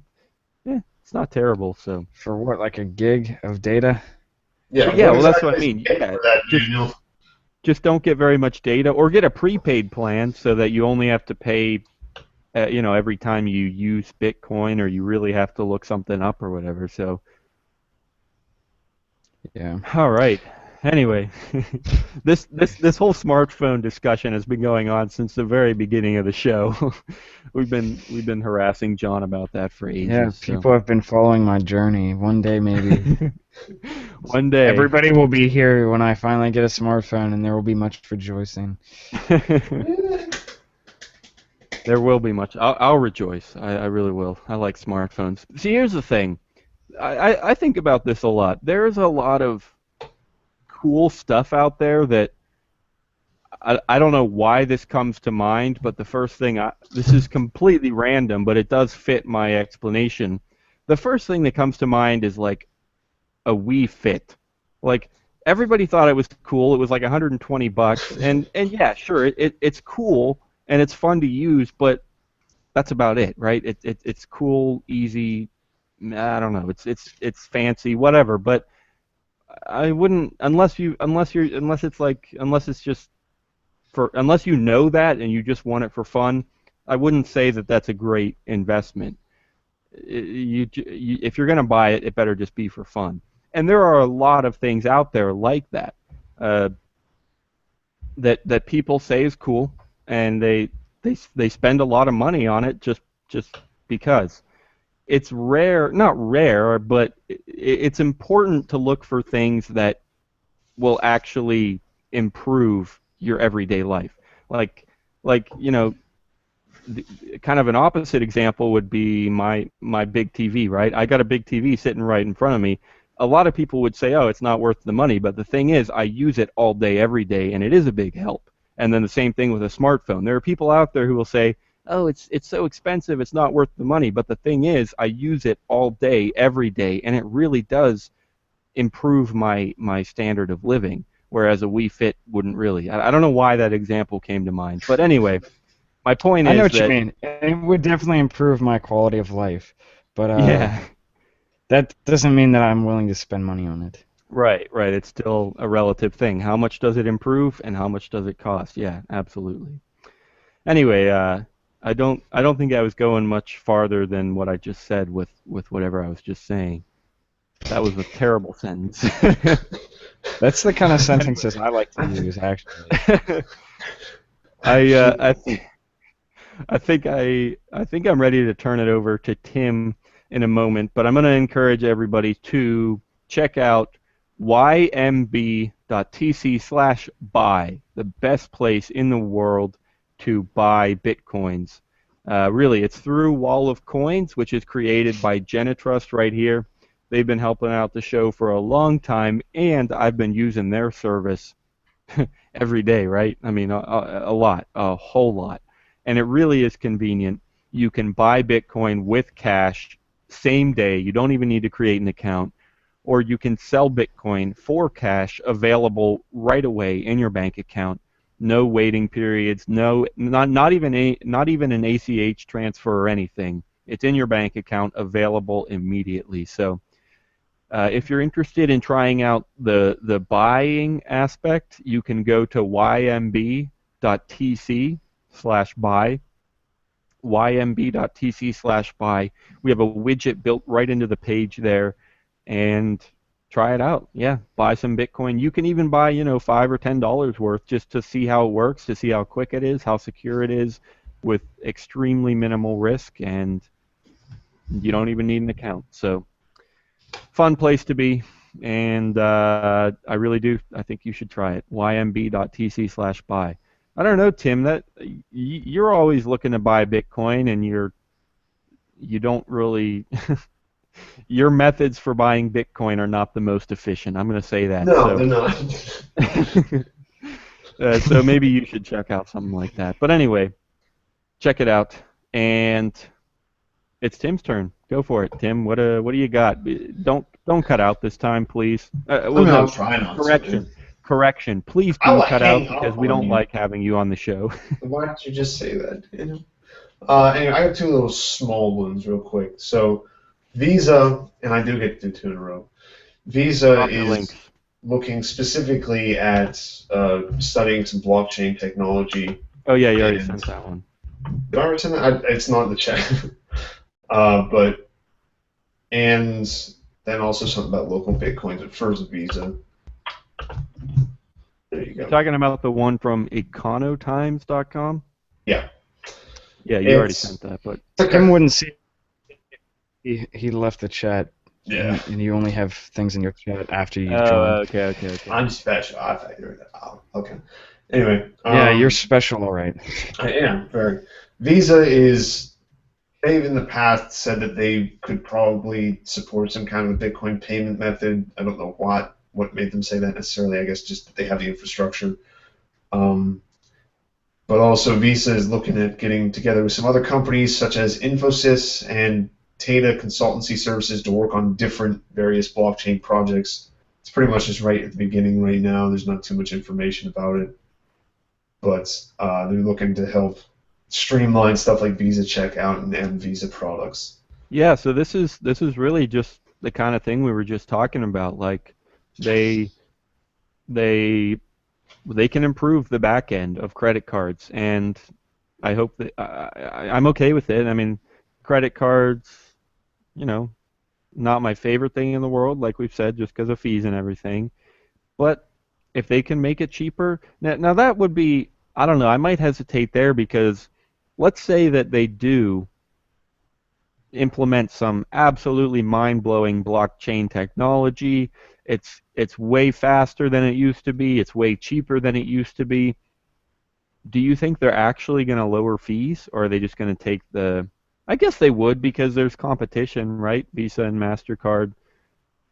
I guess I could see them lowering fees just to try and get more people coming their way.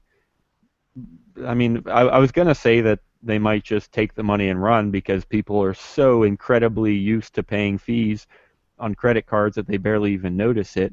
But I guess since there are several companies out there, there might be, who knows, maybe there will even be an entirely new credit card company that really has a solid blockchain back end and they charge 1% fees. I don't know. Any thoughts?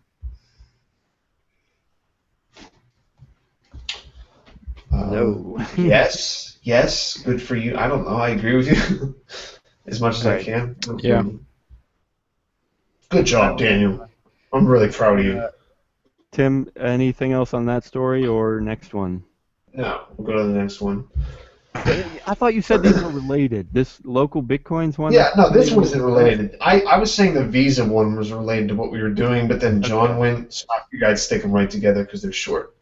Yeah, This is that's true. just That's fine. Bitcoin saying "fuck you, New York, we're leaving." Actually, they're not saying it. Their address is more civil than, or not that any of them were uncivil, which is I think Kraken's was a little bit more of a joke. They were Kraken jokes. Oh my god. Anyway, um, yeah. So local Bitcoins, probably one of the simpler ways, if not one of the more dangerous ways to get Bitcoin. Just meeting people. They're supported everywhere except New York because of New York's new the bit license is just too it doesn't work for smaller companies, so they can't. They're just deciding not to stay there. Because New York sucks. Yeah. Yeah, Is that I the would entire even. state or is it just the city?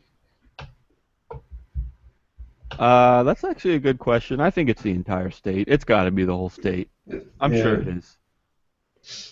But no, yeah, this is something that we're going to cover a whole lot tomorrow in our regular Thursday show. But yeah, we talked a lot when we recorded about you know when people when the regulators regulate, how much do you comply, when do you back off, uh, stuff like that. And so we will cover this a whole lot tomorrow, and it's more with Coinbase and KYC and stuff. But it's true, they're going to regulate, and to a certain extent, you can comply, and it might be feasible. You might still make money and everything. In this case, it's just hell no. It's too much. I might even use the word dangerous because if the bit license is that complicated and that well, first I would say expensive. I mean, you gotta do all these resources for record keeping and even applying for the license.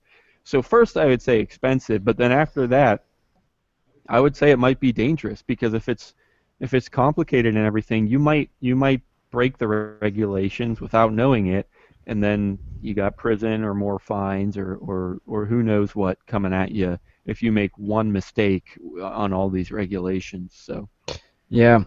In this situation too, I also kind of like so local Bitcoins, they comply, and I kind of like that in this situation because now everyone's leaving New York.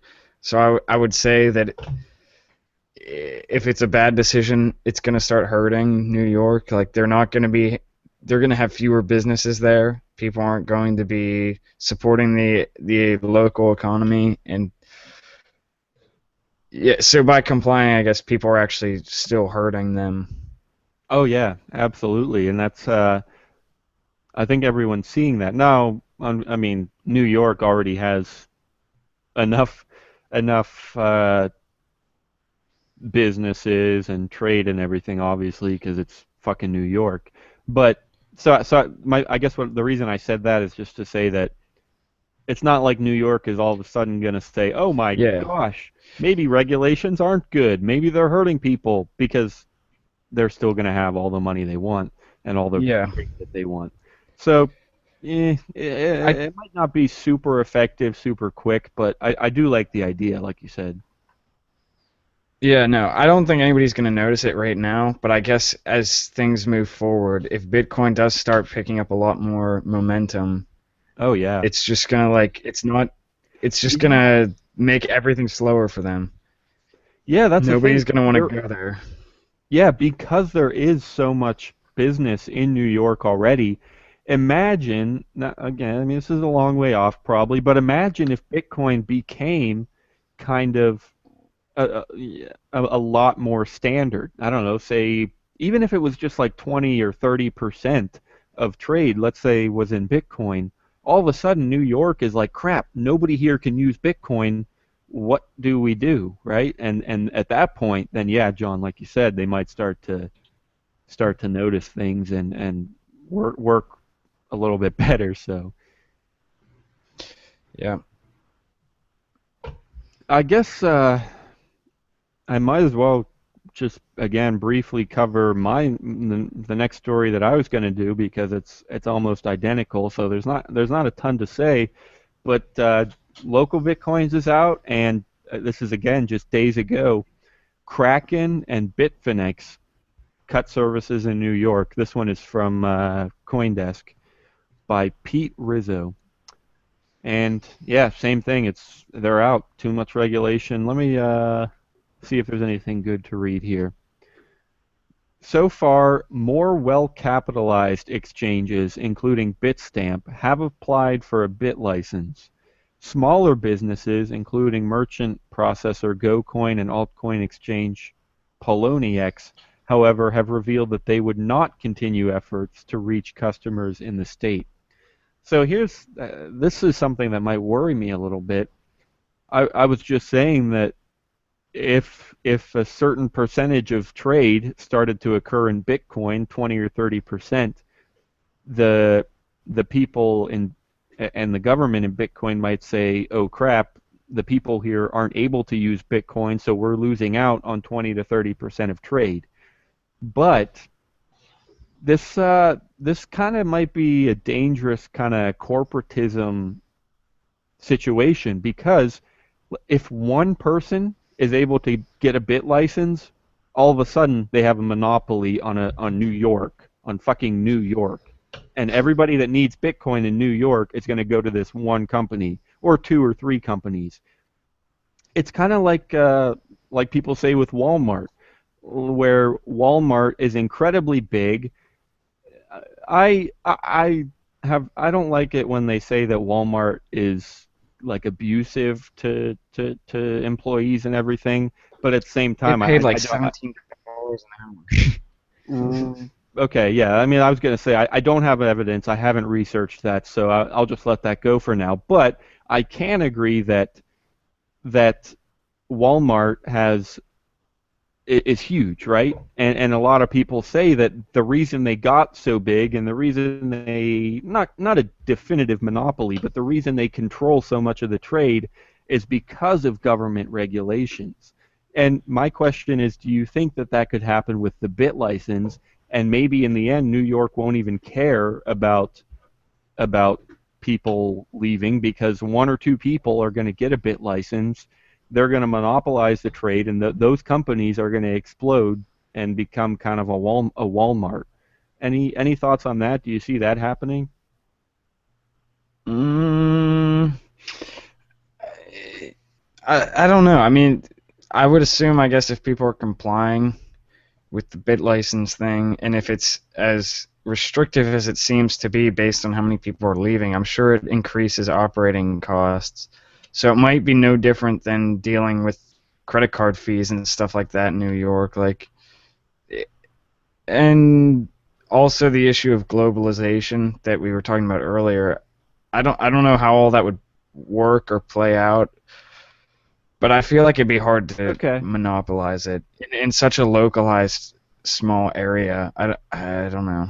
Yeah, yeah. I think you're referring to like the decentralized globalization where people are just can easily connect and everything. And actually, that's a good point. I mean, in with Walmart, maybe it worked because it was a lot harder for people to see what was going on where and everything, and eventually Walmart just kind of got ahead and without people noticing.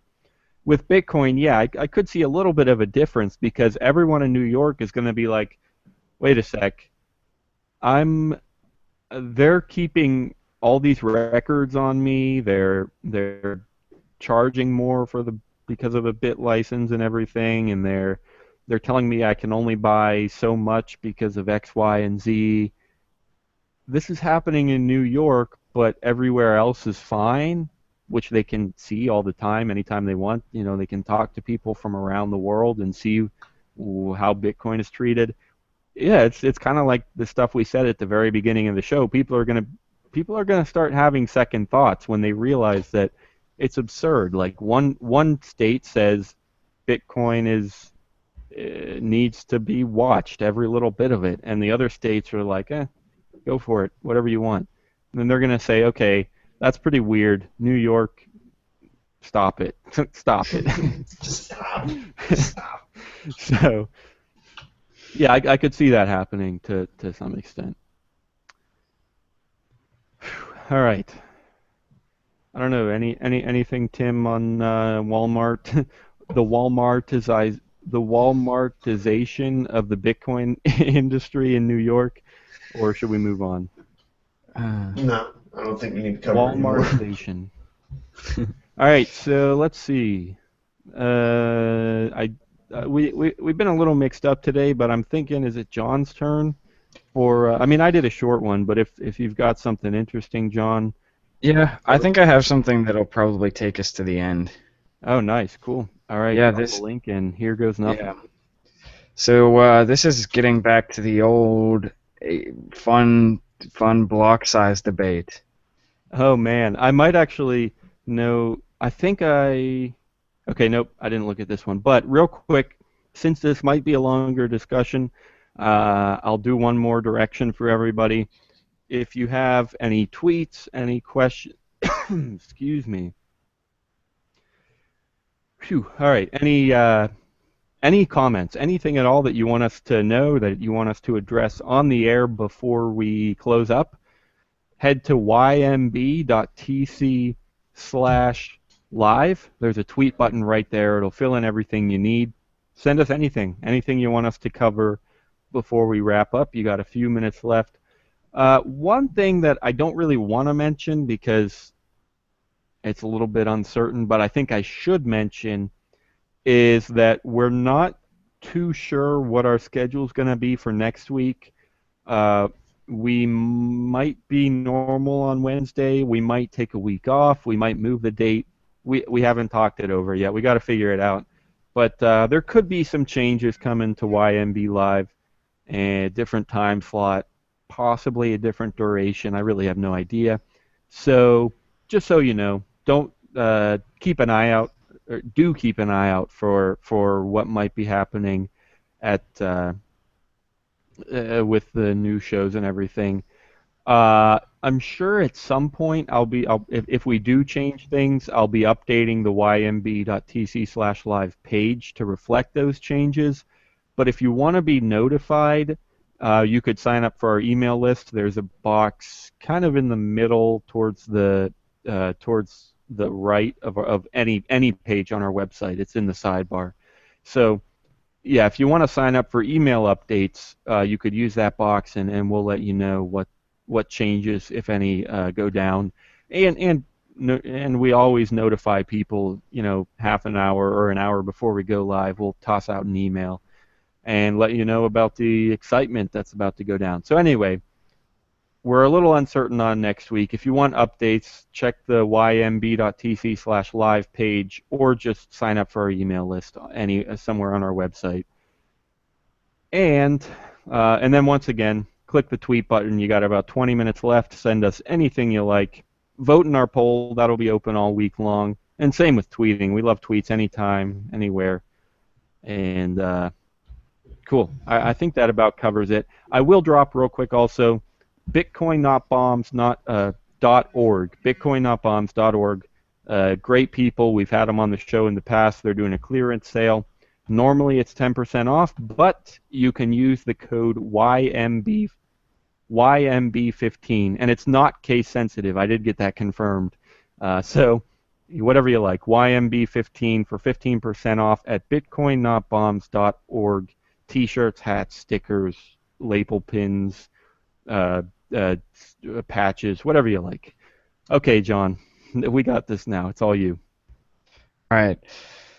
So yeah, this is back to the blockchain or block size debate that people have been getting pissed off about for a month Yeah. or two, and people seem to not be able to stop talking about for good reason. So I guess the reason this article is interesting is because we've generally have seemed to always come to the conclusion that we can't think of any reasons why to not increase it. And this guy, No, that's not completely true. I mean, we gave some credit to the idea that it's just change in Bitcoin is risky, but for the yeah, most part, we basically said it still needs to be done at some point. So Yeah. So this guy who is he runs a blog, which I guess is apparently one of the most popular mining blogs called hashingit.com. His name is Dave Hudson. He just was quoted, I guess it was an interview or something, about his views on the block size debate. Now, the one thing that I am a little bit disappointed about, I don't know whether it's the article or whether it was the original interview or where the quotes come from, but it's kind of a little vague. I agree with the first thing that he says, which is that, well, I guess I agree with his thing is that there's a lack of analysis in the whole thing.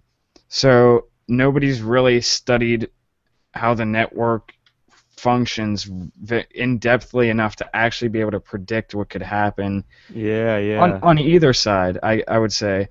And yeah, I don't know what analysis has been done and how much needs to be done, but that seems like a pretty legitimate thing to say. And I'm sure he knows well enough to say something like that. But yeah, he's saying that basically he wants people to start doing more statistical analysis of the network and more stress testing and different kinds of stress testing. Um, yeah, so he I think they tried to push him to get what he actually says, or what he actually thinks should be done, and he's seemed kind of reluctant to. But what he did say is that uh, increasing it to 20 megabytes is a very large increase. It's more than an order of magnitude, and he thinks it Right. would be unwise to do that.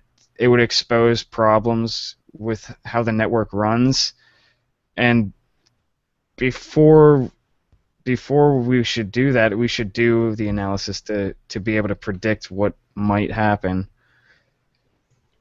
So Right. That's that's something I've heard before, or, just how 20 megabytes is huge. And some of the alternatives I've heard is like, well, let's go uh, to like 7 or 8, or let's set, just like the block reward diminishes over time, we could program Bitcoin to increase the block size over time.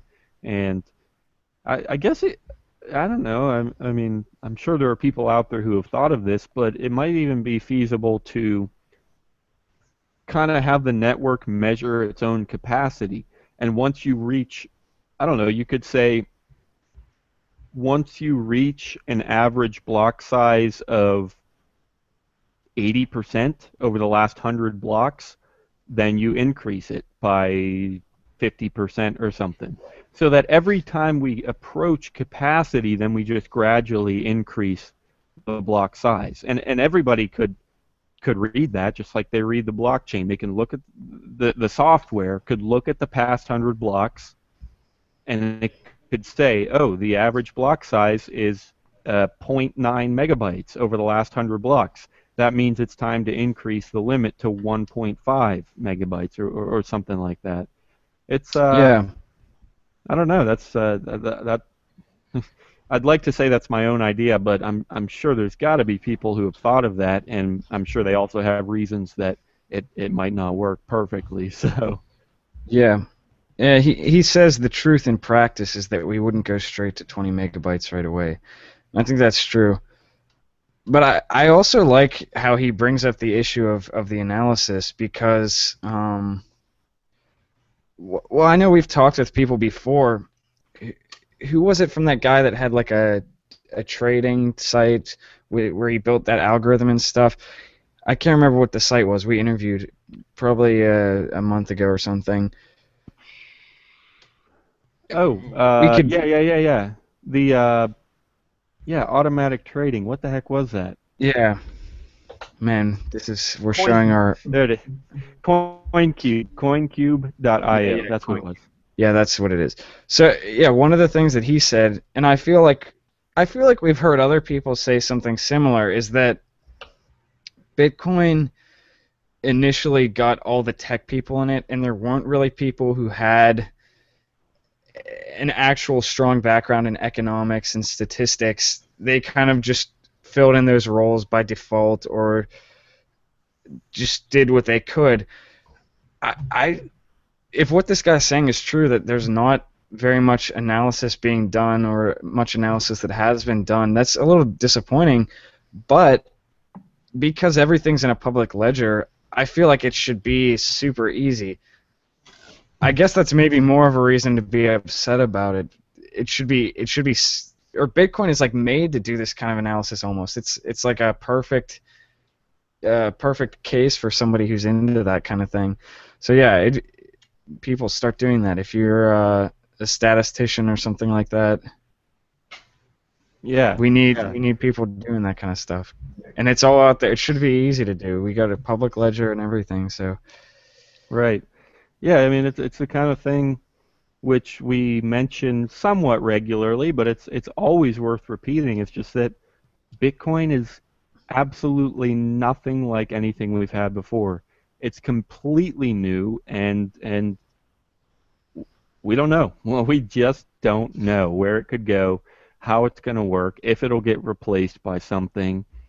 It's it's still an experiment. It's that simple. So it's been an extremely fun experiment. It's been extremely successful so far, but it's still an experiment. Are you even still there, Tim? I feel like you haven't spoken in like 20 minutes. No, I'm here. I just haven't really had that much to say. all right, We Tim, you pretty have much covered 13 it. minutes. You have 13 minutes. Give I us have 13 something. minutes. Just capture back the audience. Yeah, just go on for Oh. 13 minutes. Okay. I mean, I don't care. It makes the show better when Tim shuts up. I was just confused. I was wondering if we lost him, so.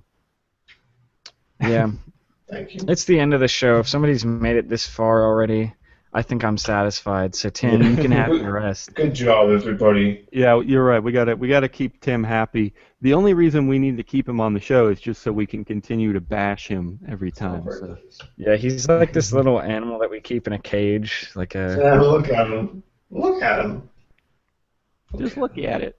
Look at it. Why don't you look at it? Just look at it. Anyway. Anyway, yeah, no. If you have any thoughts, Tim, definitely go for it. I have a brief and related story. If you don't. Well, I would only say something about the block size recently on Reddit. I think I saw you were talking about different block sizes. I believe I saw something about 44% of some group of people supporting like an 8 megabyte block size increase.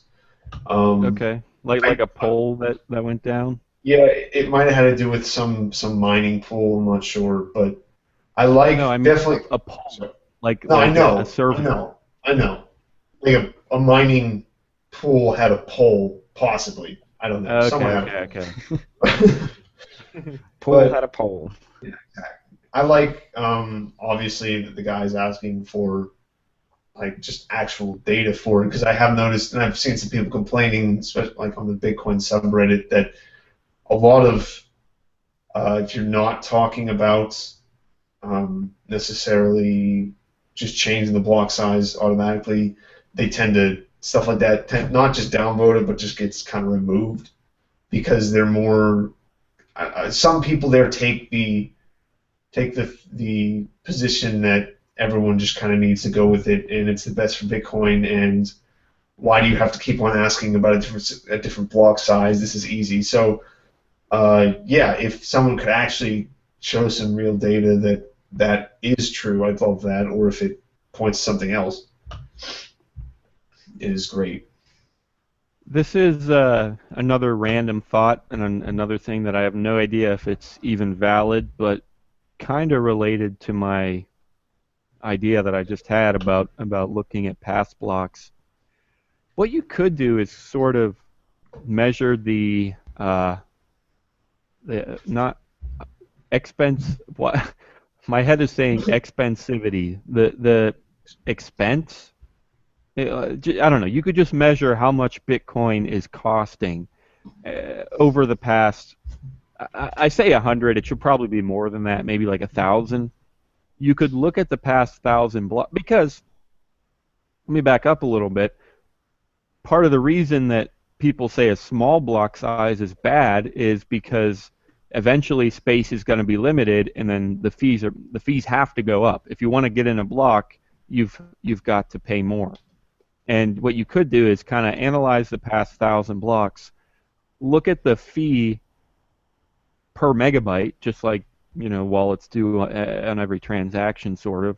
You could see how much is being charged per megabyte, and every time if it becomes too expensive, then you could raise the block size limit. Every time people are paying too much, I don't know though. That seems risky, partly because the the miners and the nodes they won't really know what the value of Bitcoin is, so they won't know if they'll only be able to measure expense in Bitcoin, which could have some hurdles.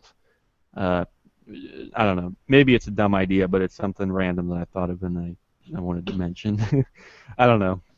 And then also somebody out there is going to have to be saying, or the software is going to have to be saying, well, how much is too expensive? Should we raise the block size limit when people are paying uh, point one bitcoins per megabyte on average, or should we raise the limit when people are paying 1 Bitcoin per megabyte on average?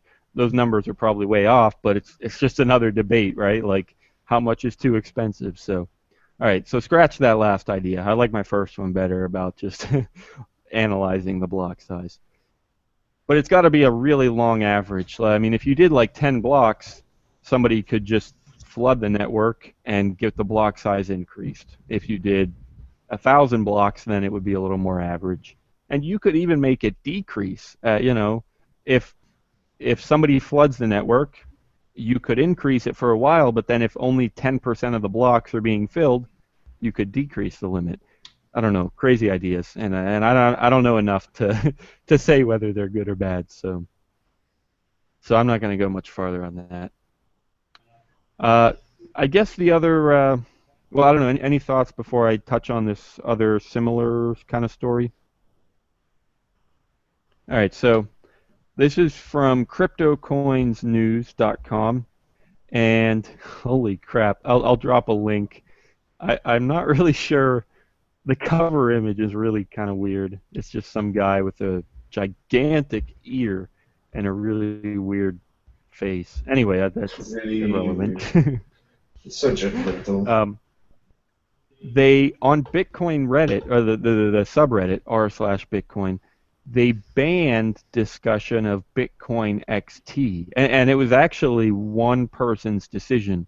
Michael Marquardt or Marquette maybe I don't know, but he runs the Bitcoin subreddit, and they also say he has some decent power over BitcoinTalk.org, but he he said no, no discussion about Bitcoin XT. Now, I guess I should also mention what Bitcoin XT is, because I only even heard about it a few weeks ago, so it's a little new to me, but it's it's a software from Mike Hearn, the same guy that we first read an article from, who was talking about the block size, and he obviously did some work developing Bitcoin, but he actually has done it. He's created the fork that has a higher block size, and let's see, do they say how much it increases?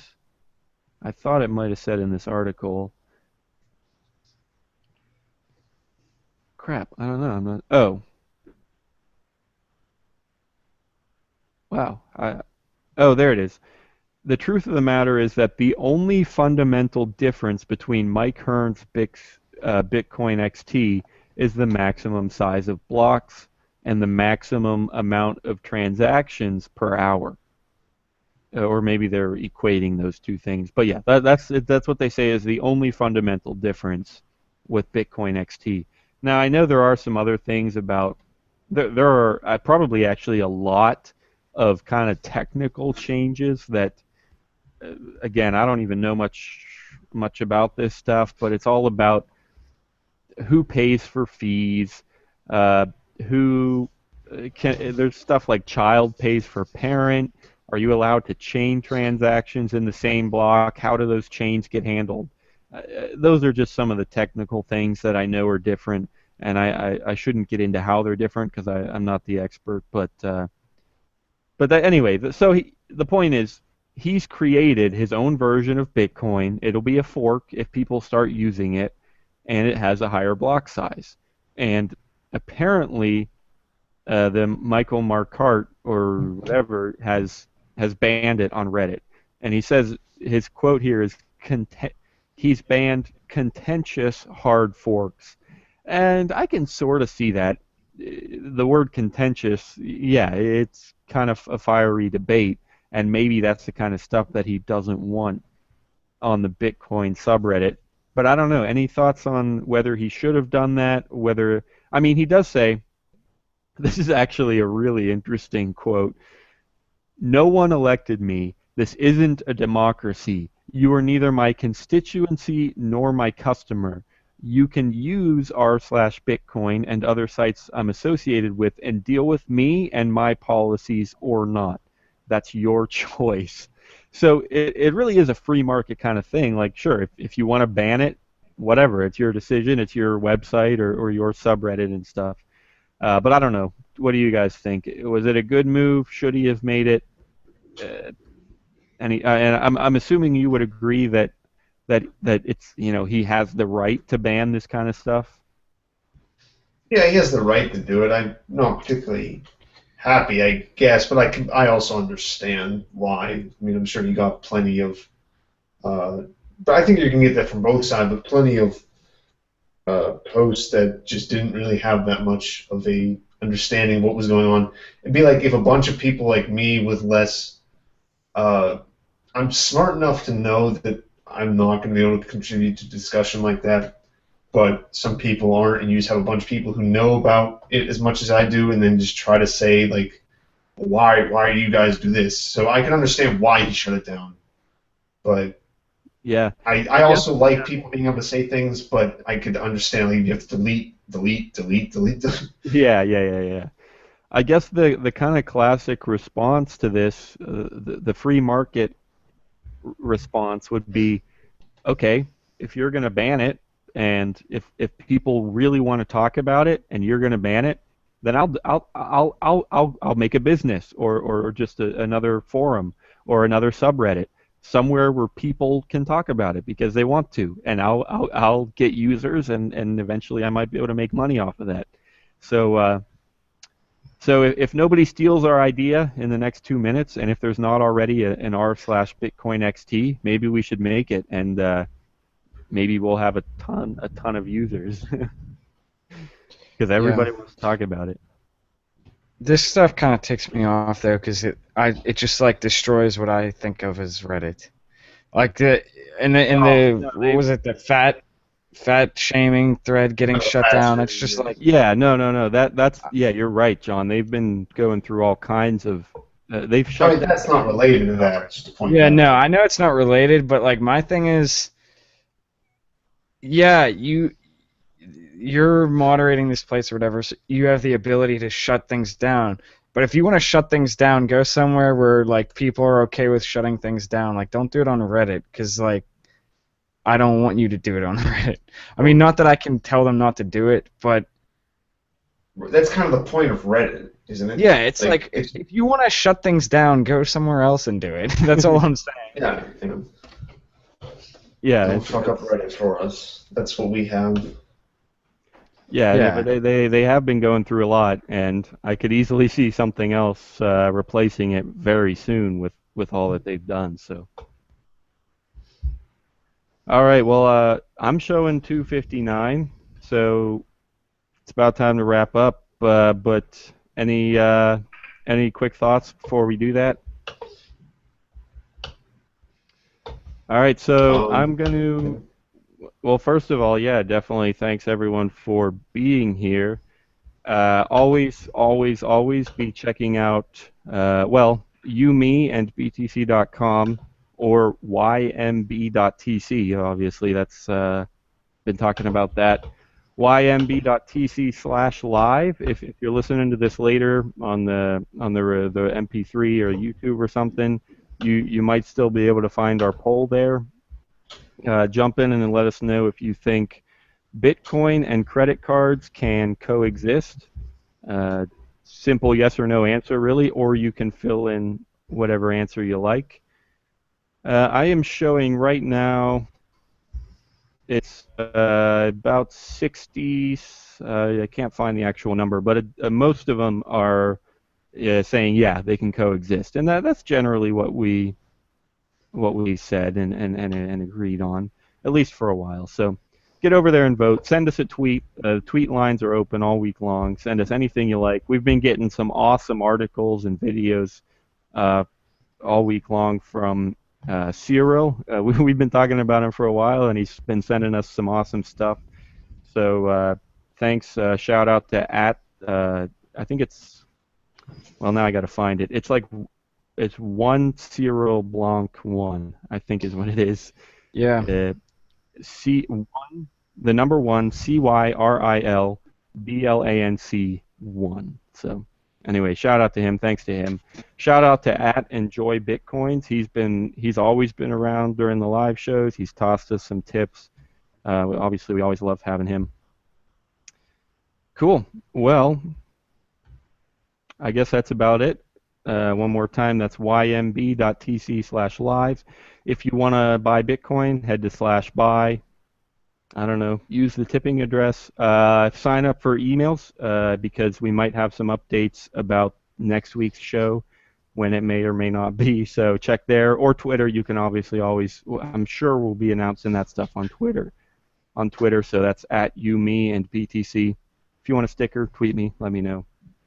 Anything else, guys? Have All right. a good day, everybody. Do that. Definitely do that. Don't be like Tim. I'm Advice of the having a day. good day. We forgot to do that.